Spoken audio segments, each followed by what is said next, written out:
Fog in Los Angeles actually came from the very first moments I was here in LA. So after landing, it was in the evening, and the whole city was covered with this very thick and dense fog. To me, it was very striking because I came here to talk about invisible waters, and in a way, fog is a very visible water.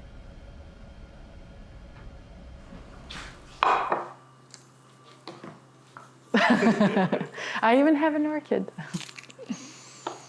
Something that was like a very nice, happy accident was that the texts are printed straight, but when you stretch them on here, they become like all warped and wavy, which is what happens when they go underwater.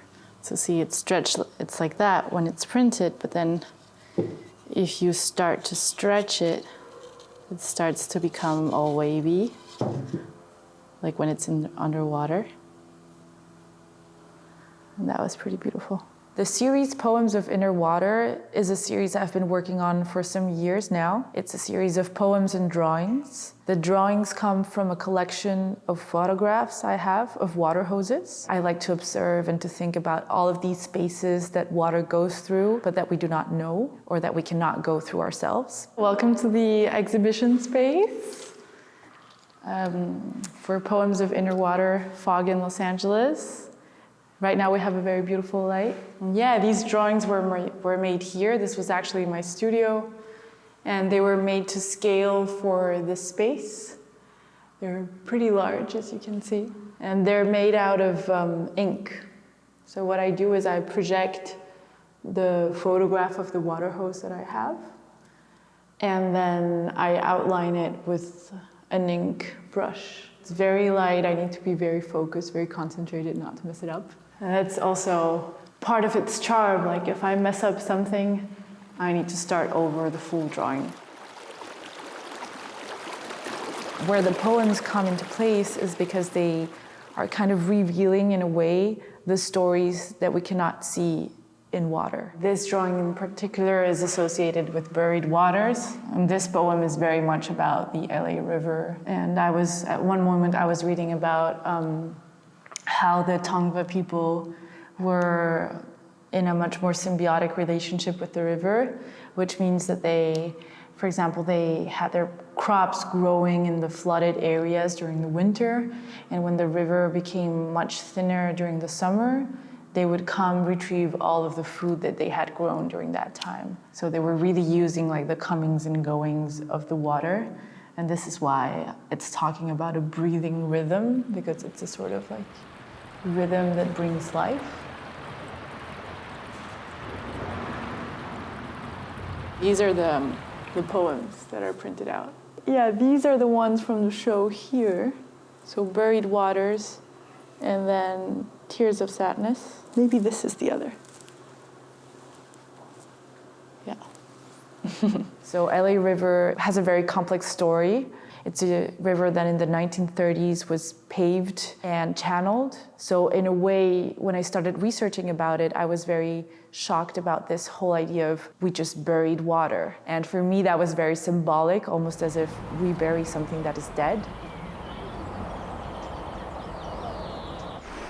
While I was here in Los Angeles, I knew I was going to work on the Poems of Inner Water, and it's a series of drawings that have been with me for some time now. I've worked on paper, I've worked on wall also, so I've made them as big murals. I wanted to work on fabric, and these were like my first times actually drawing on fabric, and I was thinking, why do I want to go in this direction?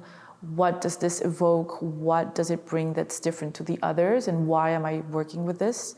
And after a lot of thinking and kind of experimenting, it became very obvious that it's also because fabric can go in water. And this was a very important turning point for me, thinking, well, you know, the drawings and poems that are speaking about invisible waters or are trying to reveal the stories that we cannot see have actually been in the water that they're talking about. It's funny because this fabric I got in the fabric district in LA, and I went a couple of times and I bought like so many different types, And I bought first like a few yards of this one and I really liked it. And then I came back and the guy was like, you should buy the whole roll. In the beginning I was like, well, you know, that's a lot. And then you should. And in the end, like I've used almost everything. So he was right. As someone who works a lot with sculpture and installation, I work a lot with materials. And I like to put myself in a position where I'm collaborating with them. I try not to be in a position where I'm thinking, well, I have this image in my head and I want things to behave a certain way and I want to build them how I want.